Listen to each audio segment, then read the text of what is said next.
What do you think ultimately swung it in your direction? I don't know, honestly. It's hard because there was no crowd this time. I feed off the crowd. Like my fighting style, like I could, if I land something, the oohs and the ahs is kind of tell me where I'm at in the fight.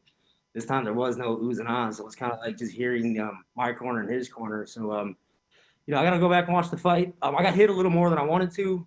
Cowboy's a legend, man. Like that's one of the guys I respect. The guy we've been competing in the same weight classes for a long time, man. So it was a fun fight.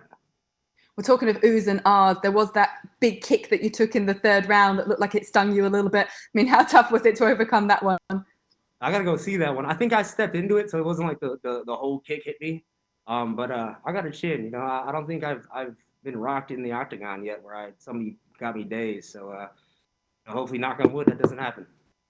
You definitely showcased that for sure. Look, you said prior to this fight that, it's really about getting your confidence back coming off the 2 losses. Do you feel like that's back now? Do you feel, comfortable with that fight, that performance, and that your confidence is high again? You know what? I took this fight on 21 days notice. So I had 3 weeks to train for this fight. And it was like a weird kind of training, but I'm so glad I took part of this event. It made me reinvent my training camp. I'm excited to go right back to work. And I kind of got that burning desire to go be great in the sport again. I forget everything else. I kind of who cares about what people are saying? I just want to be great in the sport before my time is done. Well, you know what it's like to be a champion. You're now in the welterweight division, and I'm sure the hunger is there in that division as well. Talking about getting back, do you see the welterweight division as your home going forward? What is this now, your 4th fight at 170? Fourth fight at 170. I had one way back in the day at 170 pounds. Yeah, this will be my new home eventually, but I still have some stuff I want to handle at 155. So I'm gonna go a couple more fights at 155 pounds before I can't make that weight or I don't want to make that weight anymore. And then 170 will be my new home. What, any particular fighter you want to handle at 155? I would love to fight the loser of the main event, Tony Ferguson, Justin Gaethje. I know one's getting a title shot, and the other one needs a dance partner, and I'm healthy. Okay, sounds good. And lastly, what words were said between yourself and Cowboy after the fight? And are you going to go and celebrate with him in the RV out in the parking lot?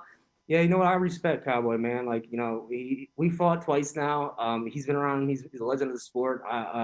He got so many great performances. I really respect Cowboy. I became a fan of Cowboy. After our first fight, I was like, yo, this guy is like me. He'll fight anybody, anytime, anywhere. Don't matter the weight class, and you got to respect that.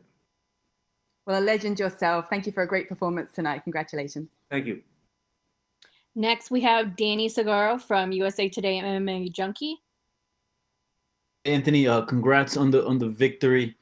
First of all, how you're a veteran, you've been around the sport for a very long time. How did it feel fighting without a crowd? Was there a big difference than huge crowd? I mean, it's been such a long time since I had a fight with less than 15,000 people, 16,000 people. I'm so used to that. Like my whole career, I was born in that arena, and then going to this was like it was definitely a little different, man, because the crowd's not there to give you that energy, that drive. So I kind of had to. I knew going into that, I kind of like had to tune into myself and my coaches. But when you're in there, until you're in there, you really don't know how it feels, and it definitely was different. Yeah. Do you prefer it or? I don't know. I definitely got to win, so I'm excited about that. But there's something about the atmosphere of everybody sharing that moment with you, and you can feel it. So I think I love having the crowd around. Yeah. And a while back, I saw there was like a behind the scenes video where Paul Felder was speaking to Dan Hardy, and it seemed that there was some talk maybe at some point between you two fighting. Dan Hardy recently expressed interest in a return to MMA. Is that someone you have in mind as a future fight, maybe next? Man, yeah, you know what? I didn't think about that, but if he wants to come back and fight relatively soon, I'm not going to wait for Dan Hardy. But if he's ready and he wants to fight and the UFC wants to make it happen, I don't really say no to anybody. I don't think I ever said no to anybody. So yeah, if he wants to fight and he's ready, Dan's been. I watched Dan, the Red Mohawk. It's been a while since I've seen it, but I'll fight him. And it seems from the previous questions that you just fought at 170, but you have still unfinished business at 155. Is it safe to say that in your next spot out, we should expect you at that weight class, 155? Man, there's nothing. There's honestly, like with what's going on right now, nothing's guaranteed, man. We're in a weird time. So, Yeah. give us an opportunity right now to go be the main event of this right here. Some people were talking trash about it, like, oh, Pettis and Cowboy, the main event of the prelims. But I don't. I like to put on a show, and I think we put on a show. I think we both went out there and we fought our asses off. Well, appreciate the time and congrats on the victory. Thank you. Last question's going to Gabriel Gonzalez from Cage Side Press. Hi, congratulations, Anthony. I heard from the other scrum that you just did there live that you'd actually been working through the UFC with a sports psychologist. I mean, you're a guy, you've been champion, you've been around a long time.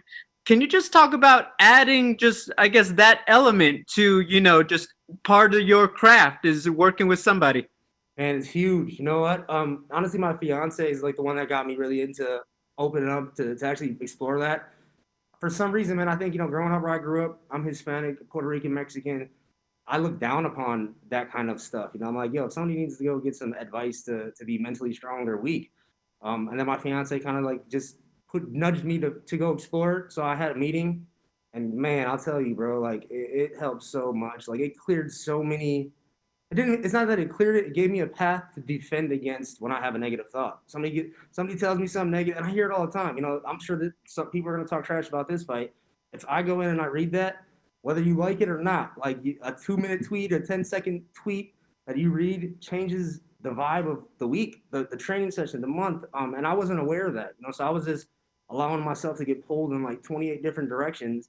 And how do you focus on what you're trying to do out there in the fight? So this time, every in between each round, the first round I stayed standing up. In my head, I was breathing. I was doing my deep breaths. I'm like, all right, let me get back to right where I'm at right now.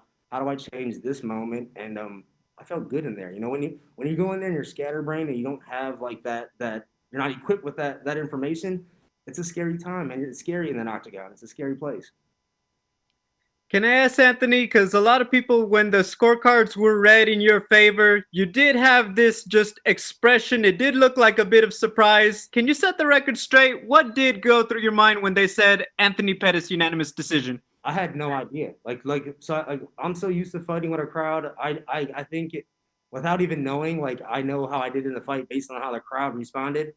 This time I didn't know. Like I heard my coaches, I heard his coaches. His coaches said he won. My coaches said I won.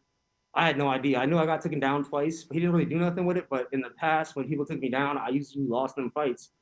So that's why I was just like, we'll see what happens. And I think I gotta change that. I gotta change that mindset. That's another thing. Like now that I can recognize it, like all right, he took me down, and I was like, oh, he beat me. That's not true. Like I just found out it's not true. Like I put that in my head for some dumb reason, but I'm living and I'm learning. I'm still having fun with it, and I'm excited to come back and keep going. Finally, this was an exciting fight. This was a great win. You snapped the losing streak, but we're still in the midst of a global situation. Are you able to plan to celebrate this one, or do you feel like you gotta almost put the victory party on hold? You know what, man? I don't really need to celebrate anymore. I've been fighting so much. Like I used to do that, have these vacates planned, have the after party set up, what I'm wearing to the after party, how I'm gonna look. Like I'm stopped thinking about that. Like literally, like I just want to be remembered as putting some amazing performances on. So the rest of my career, that's what I'm focusing on. Good fights, big fights, and just leaving my mark on this sport. Thanks for watching ESPN on YouTube. For live streaming sports and premium content, subscribe to ESPN+.